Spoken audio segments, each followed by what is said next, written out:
থেকে আজকের এই প্রতিবাদ সমাবেশে বিভিন্ন পর্যায়ে দায়িত্বশীল বৃন্দ, সম্মানিত বাস স্ট্যান্ডবাসী, আমরা আজকে আমাদের থাকার কথা ছিল জনগণের কাছে।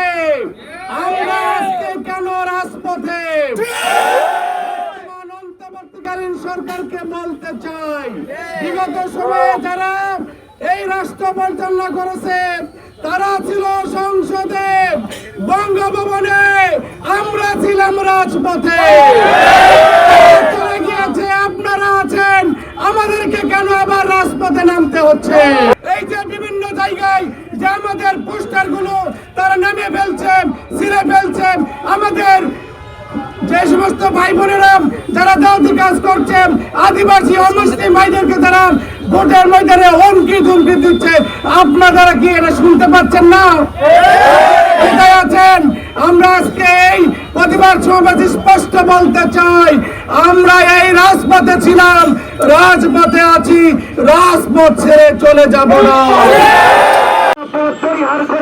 আজকে আমাদের এই মিছিল ও বিক্ষোভ সমাবেশ, এটার উদ্দেশ্য হচ্ছে যে আমাদের প্রতিপক্ষরা বিভিন্ন জায়গায় গিয়ে ভোটারদের ভয়ভীতি প্রদর্শন, এজেন্টদের ভয়ভীতি প্রদর্শন এবং আমাদের ব্যানার ফেস্টন ছিঁড়ে ফেলছে রাতের অন্ধকারে। গতকাল একটা উল্লেখযোগ্য ঘটনা হচ্ছে, গতকাল ব্রিজে আমাদের অনেকগুলো ব্যানার ফেস্টন লাগানো ছিল, সেখানে তারা ছিঁড়ে ফেলেছে। আমরা প্রশাসনকে জানিয়েছি, তাদেরকে জানানোর চেষ্টা করা হচ্ছে। আমরা এখান থেকে প্রতিবাদ করতে চাই যে তারা আমাদের জনপ্রিয়তা, আমাদের ভোট বৃদ্ধি দিন দিন বেড়ে চলেছে, আমাদের এই জনপ্রিয়তা জনশ্রুতি দেখেই তারা আশঙ্কাযুক্ত হয়েই তারা আজকে আমাদের চোরাগুপ্ত হামলার পথ বেছে নিয়েছে। প্রকাশ্যে মোকাবেলা না করতে পেরে তারা এই রাতের অন্ধকারে চোরাগুপ্ত হামলা করার চেষ্টা করছে।